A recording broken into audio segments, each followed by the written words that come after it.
Hey guys, welcome back to Smoke MMA. Today I'm joined by the two-time Golden Gloves champion and the now 1-0 boxing prospect, Antoine Cobb. What's going on today, Mr. Cobb?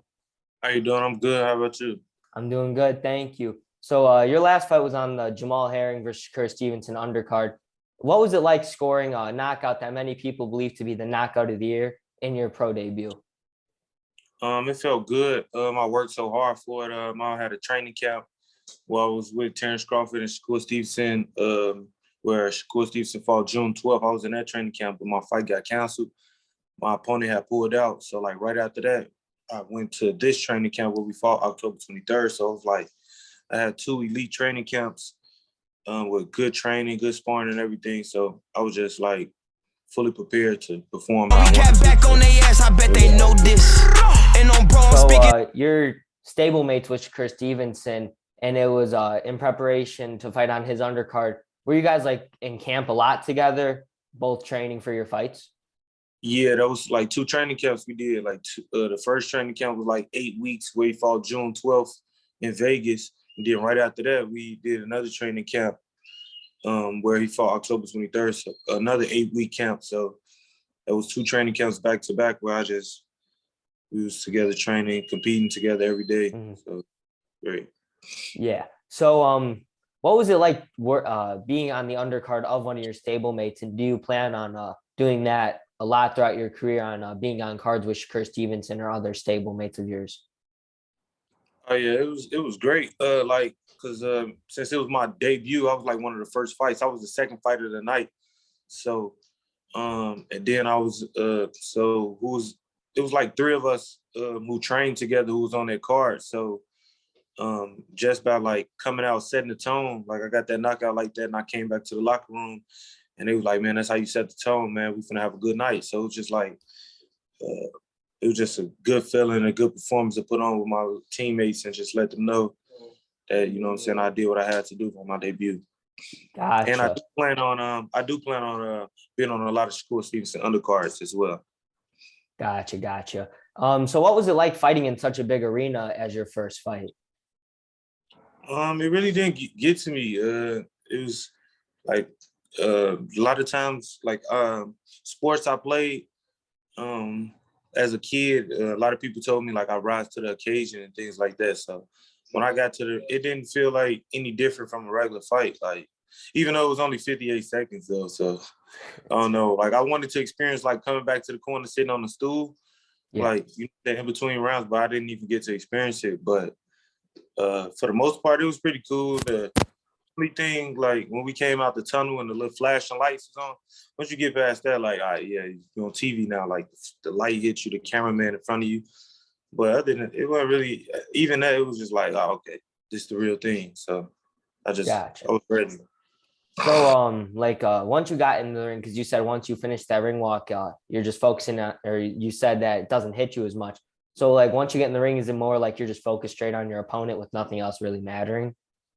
Yeah, it wasn't like I've been playing sports my whole life, so I just know how to tunnel vision and lock in. And you know what I'm saying? If you get into all the, oh my God, the arena is so big, it's all these people, that's probably gonna freak you out. You're gonna, you know what I'm saying? You ain't gonna be, I just like, man, I trained for this, I'm ready. You know what I'm saying? I ain't really even looking around. I ain't like looking in this, I'm ready. You know what I'm saying? I know where I'm at. I know what I signed up for. Let's get the job done. And that was the bottom line. Gotcha. So you said how you've been playing sports your whole life. Now, what exactly got you involved in boxing to start your boxing career? Well, I'm from Chicago, and Chicago, I was a bad kid, just getting in a lot of trouble. So my dad put me in boxing, like to defend myself and just, you know what I'm saying? Like we started boxing in the living room, just like self-defense and things like that. Then I started going to the boxing gym at like 5 years old. And I played a lot of different sports, so I didn't really box my whole life through. But like it would be on and off. Like I was boxing when I was 5, 6, take off 7, 8, 9, came back 10, 11, set up. So it was like on and off. But I fully committed to it when I probably like 2016 for like 4 years. Gotcha. So throughout your amateur career, you were bouncing between some weight classes of like 147 and 154. And then you made your professional debut at 140 pounds. Which weight class did you feel the most comfortable at? Um, probably like 52. Like I love the weight class 52 because, but I was always the shorter guy, but I never really had to cut weight. But I knew when I turned pro, I was gonna go to a smaller weight class. But at 52, my whole high school wrestling, I used to wrestle in high school. I wrestled at 52. It was like a comfortable weight for me where I can walk around and I didn't have to lose too much weight. And I was dominant right there.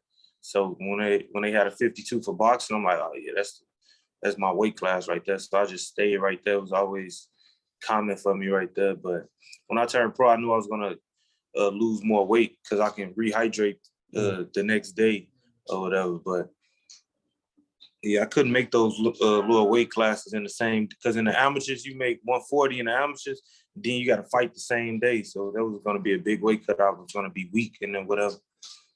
47 was a good weight class for me, but they took it out. They took 47 away and turned it to 41 or 52.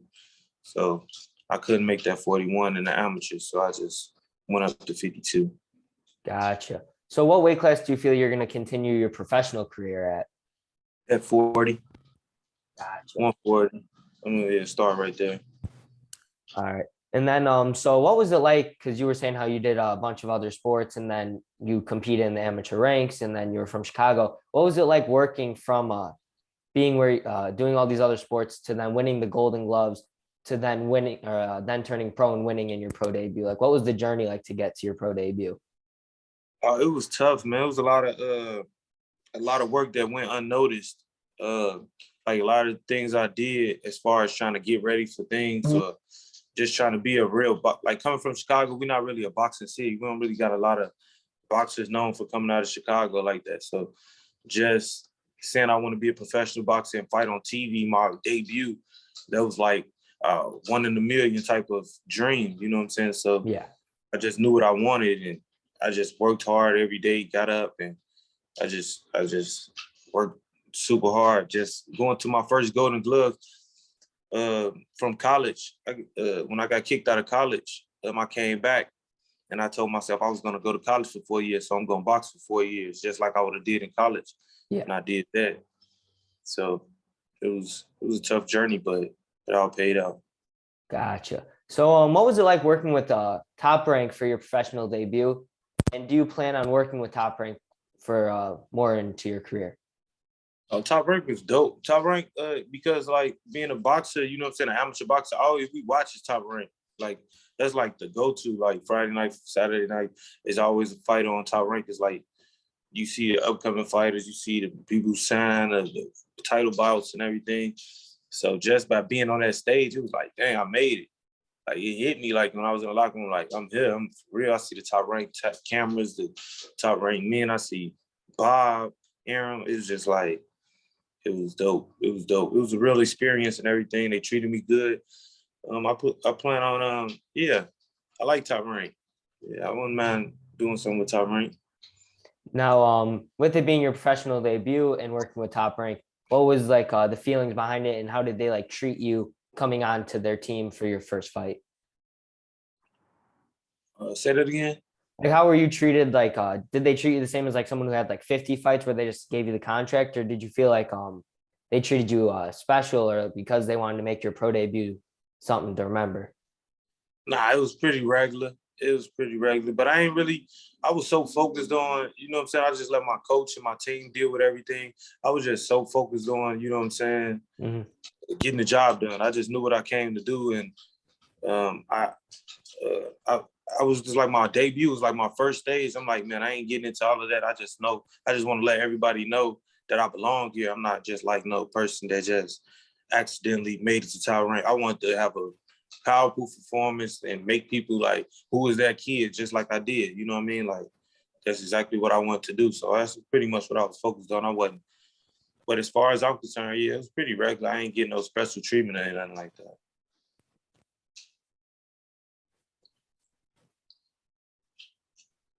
I can't hear you. Hello? Can you hear me now? Yeah. Sorry, I think my headphones unplugged for a second. What sets you apart from the other prospects at 140 with it being such a competitive division? Yeah. Just going into a 140 weight class, I know that's like a tough. That's like what the studs are at 140. Well, it's a lot of good guys in every weight class, but what's gonna set me apart is I'm a boxer. I like to box. I'm not just no person just gonna go in there and slug it out. I'm gonna use my brain. I'm gonna use my range, my distance, my time, my speed. I feel like I'm the whole package. I feel like I got everything a boxer. Like I feel like I'm the whole package. I cater my style behind like Pernell Whitaker, Floyd Mayweather, Yeah. Jersey Joe Walcott, Terence Hmm. Crawford, Stevenson. So like the real smart boxers that use their brain and outthink you, pick you apart, and I'm strong. I got power. A lot of people after that performance think I'm just like a knockout artist. I know I got Mm. power, but I feel like I got a whole package that people ain't even yet to be seen yet. So it's just gonna take them time to just show them what I'm working with. Gotcha. So you feel like you focus more on the sweet science behind boxing instead of just being an all-out brawler? Yeah. Gotcha. So you ended 2021 with the knockout to start out your career. What do you plan on doing with that momentum going into 2022? A lot of people calling me. I got a lot of new fans, followers, and everything. A lot of people want to know who I am. So I'm just gonna stay ready. What I can do is what I can guarantee all my fans and my friends and my family, everybody who support me, or every boxing fan around the world, that when you see Antoine Cobb, he's gonna be prepared. You're gonna see a great performance every time. You're not gonna see me out of shape or not half-assed. You're gonna see me in shape, putting on a great performance every time I touch the stage. So I plan on keeping that momentum and just letting people know like I'm the real deal. Now, do you plan on fighting very often throughout 2022, or like whenever you get fights offered to you, you plan on taking them? Yeah, I'm gonna have a box of the year next year, so I'm planning on getting real active. I want to have a spark. I want to be one of the most recognized boxers that's up and coming next year. Gotcha. So that's all the questions I currently have prepared for you. Up next is a game I like to call 10 and 10. And you said that you're going to be competing at the 140-pound weight class. So I have the top 10 contenders in the 140-pound weight class here. And then you're just going to give some thoughts on them in a brief amount of time, if that's all right with you. Okay. All right. So starting out the list at number 10, we have Montana Love. Man, ton of love. He's great. He been his last three fights. It's been impressive, really impressive. So I like Montana Love. And he fought Kenny Sims from Chicago when they was both coming up on a new generation box off on Showbox Sports. It was probably like 5 years ago. They was both like 10-0. They was in a Showbox tournament, new generation. And Kenny Sims from my city, and that's like my brother. So I seen them fight, and just to see where he came from then and where he at now is impressive. So I like it. Cool. Then we got Arnold Barboza Jr. Oh yeah, he nice. He nice. I respect him. I respect him. He nice. He got some power. He's slickness. He got a good team. I like him. Then we got Sabriel Matias. I don't think I know him. I may have butchered his name a little bit, but he's ranked number 8 by ESPN currently. Then we got Mario Barrios. Oh yeah, he nice. I like him. I like him. I like him. He got good body work. I like him. He cool. Got good body work. He got timing and everything. And he fight hard. I like him. Then we got Jose Pedraza. That's a good fighter right there. He nice. He respected. He gonna come in shape. He gonna fight hard. He gonna be in shape. And you gonna have a fight of your life. So talking about coming in shape, I've talked with a couple other boxers about this. What is your opinion on when people miss weight for fights? I feel like it's unprofessional.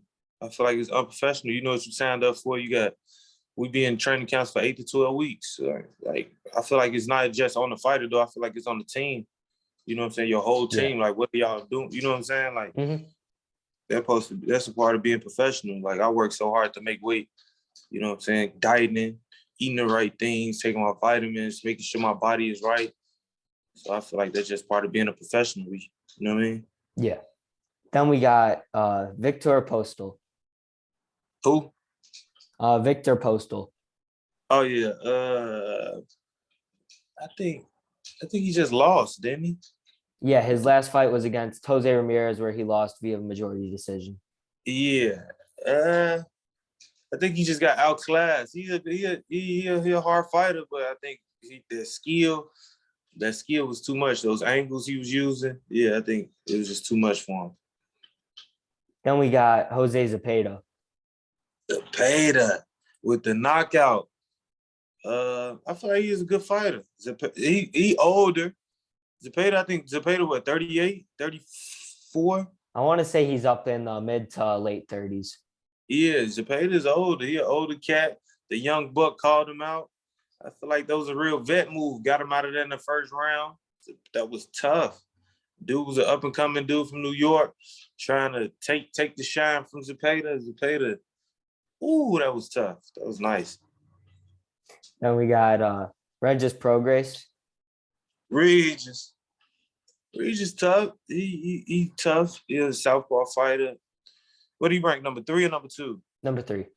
Number 3, yeah. Regis is tough. He's out here in Houston. You know, I just relocated to Houston. He out here in Houston, so he a good fighter. Then we got Jose Ramirez. Ramirez, he tough. He's I think you got his height. I think he's taller. He thinks like I want to say he's like mid to tall 5 foot range, like 5'9", 5'11". Yeah, I think he's like 5. That's what I was thinking. Yeah, he's a big 140. So you know what I'm saying. He'd be a problem for a lot of people. So he is 5'9". 5'9". Yeah, he is a big 140. He gonna be a problem for anybody. So he's definitely a tough fighter. I like him. Then finishing out the list, we have Josh Taylor. Josh Taylor, that man can crack. I like he can crack. He's slick. He got good body work. He work his range, his jab. He's tough. He's supposed to be number 1. He number 1. He supposed to be number 1. But I seen a lot of his interviews lately. I don't think he's gonna be at 140 too much longer. Yeah, I think the whole 140 weight class is gonna do like a little shuffle. I think a lot of people gonna spin out, spin up. So yeah, because you got people like me just coming in the door. You know what I'm saying? Mm-hmm. I ain't even on the list yet, but I'm supposed to be. That's how I feel. Like the whole, but those guys not in my generation. Like they, you know what I'm saying? Those people got 20 some fights. I'm 1-0. So by the time I hit the list, I'm gonna be, you know what I'm saying? It's gonna be a whole But the class of fighters on that list, I definitely respect those guys. They do what they have to do, they having good careers in the sport of boxing. That's all it's about, really. Yeah, because Josh Taylor, along with a couple other 140s, I can't name them off the top of my head, but they said they were moving up to 147. Then we got people from 135 coming up to 140. So I feel like I agree with you. There's going to be a big change in that division coming up very soon. Yeah, I feel the same way. And that's all I got for 10 and 10. Those were the top 10 guys of 140. Up next, I just want to run through a couple upcoming fights with you that range. So they're all in the new year of 2022. So starting off the list, we got Jose Ramirez versus Jose Pedraza. Jose Ramirez and Pedraza. That's going to be tough. I ain't picking nobody on that one. I ain't going to lie. I think it's going to be like a 50-50 fight. I don't think it's going to be a one-sided fight. I feel like they both going to come in with pretty much the same game plan. They both kind of got like similar styles. That's why it's like a perfect fight matchup. So I feel like it's going to be a tough fight. I don't know who I got, but I'm definitely going to watch it. It's going to be a good fight. Start the year off. Then we got Joe Smith Jr. versus Callum Johnson. Well, what class is that? I think that is not light heavyweight, cruiserweight, I'm pretty sure. Joe Smith versus Kelvin Johnson. Oh, that's yeah, I know you're talking about. That's oh no, only know only know Kelvin Johnson. I'm sorry, it was light heavyweight. Yeah, I don't know both guys, but I'm gonna go with the guy. I'm gonna go with Kelvin Johnson. Then we got Josh Taylor versus Jack Catterall. Going with Josh Taylor, man. Josh Taylor, nice. I'm going with Josh Taylor. Ain't nobody beating Josh Taylor right now. At 140, ain't nobody beating Josh right here at 40. 47, he gonna get some 47. Now he gonna have some problems right there. But 40, he gonna be the man till he leave. Now, what is your opinion on Josh Taylor calling out Terence Crawford? I don't think he ready for that. Now he tweaking now. I don't think he gonna get him that. Then we got I'm biased though, so like Terence Crawford, like my favorite fighter right now. Him and Shakur Stevenson, like my favorite fighters. So gotcha. I think it'll be a good fight I think it'll be a good fight, but I'm going with Terence. Then we got Jermell Charlo versus Brian Castano too. It's hard to not go against the Charlos, man. Them guys show up, man. They in the later rounds, man. They weather the storm and they come up big, man. So I'm gonna go with the Charlos again. And then we got Amir Khan versus Kell Brook.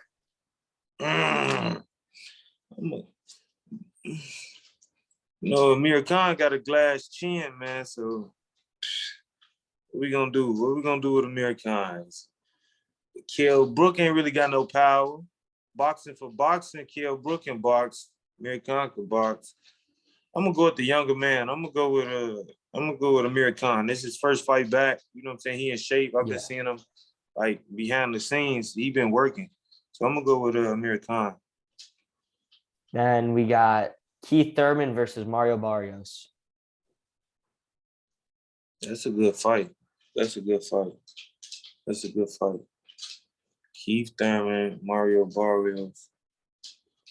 Keith Thurman ain't look good hitting that bag. I just seen him a video of him hitting the bag. He ain't look. When was his last fight? How long he took? What type of layoff he just had? I think it was 2 years after his fight with Manny Pacquiao. Yeah, 2 year layoff. But do it though. Wait, I'm gonna go with Barrios. 3-year layoff. Sorry, that fight was in 2018, 2019. So it's a 2 or 3 year layoff. That's a lot. I'm going with Barrios. Might bet on that fight too. I think Thurman gonna be champ. He might be on the A side. And then, so that's all I got for upcoming fights because not many have been announced because we're going into the new year. But up next, I want to run through who do you think is your top 5 pound for pound fighters currently? Currently, number 1, I'm going with Terence Crawford. That's my number 1. Number 2, I'm going with Shakur Stevenson. Number 3, I told you I'm biased too, though. So. Number 3, I'm going with Canelo. Number 4, I'm gonna go with Jake Paul. No, just Number 1, Terence Crawford. Number 2, Shakur. Number 3, Canelo. Number 4, we got it for Pacquiao retired. Pound for pound, I'll go with Javante, my number 4. Number 5, we got 130, none down, 60. None up there. Oh, and I'm gonna go with dang, I ain't even put my heavyweights in there. Oh my gosh. Yeah, I'm gonna go with Fury. So your top 5 in order, so 1 to 5 was Terence Crawford, Shakur Stevenson, Canelo Alvarez, Javante Davis, and Tyson Fury. No, I can't do that 1 through 5. Nah, we're gonna start that over. Number 1, Terence Crawford. Number 2, Tyson Fury. Number 3, Shakur Stevenson. Number 4, Canelo. And number 5, Javante.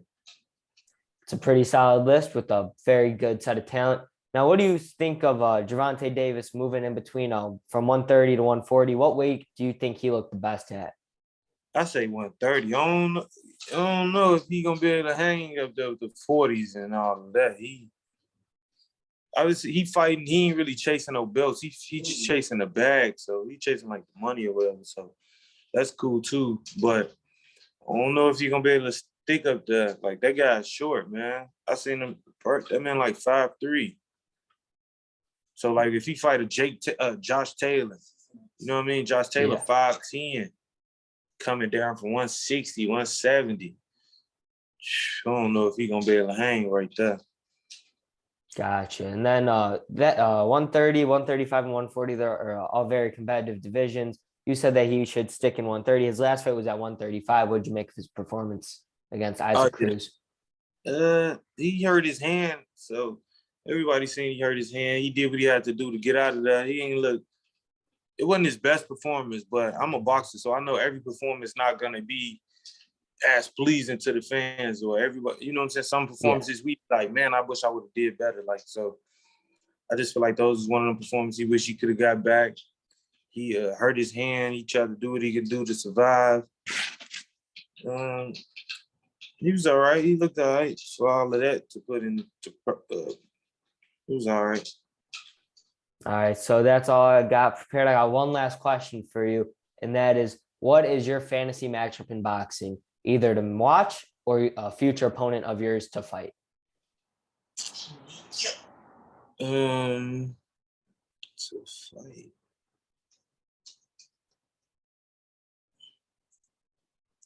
I'm gonna just say I want to see the Terence Crawford and Errol Spence. That's like a dream matchup. I want to see it as like two top dogs at the top of the list that, you know what I'm saying, barking at each other. Let's see the two top guys get it on. And that'll be big for the sport of boxing. And then I'm gonna say for me, who I want to fight, I'm 1-0. You know what I'm saying? I ain't on the people. I don't really got nobody that I want to fight. But I would say this. I'm gonna be one of the guys that fight the top prospects. I want to fight the best competition. I'm 100% confident in my ability. So I feel like I'm gonna fight the top guys. I want to have a resume where I've knocked out all the top guys. All the top guys, I went through them. I went through all the champions. And so when my time comes, I'm gonna go through the champs. That's what I want to do. Gotcha. Now, who do you have in that matchup between Errol Spence and Terence Crawford? Terence Crawford. It's a great fight. I don't think nobody gonna.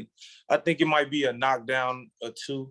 It might go either way. That's gonna be a tough fight for both of those guys. Like, ain't nobody. Earl never seen nobody like Terence Crawford. Terence Crawford never seen nobody like Earl. That's gonna be like even though they in the prime of their careers, I feel like that's gonna be like a test for both guys. So it's gonna be a good one.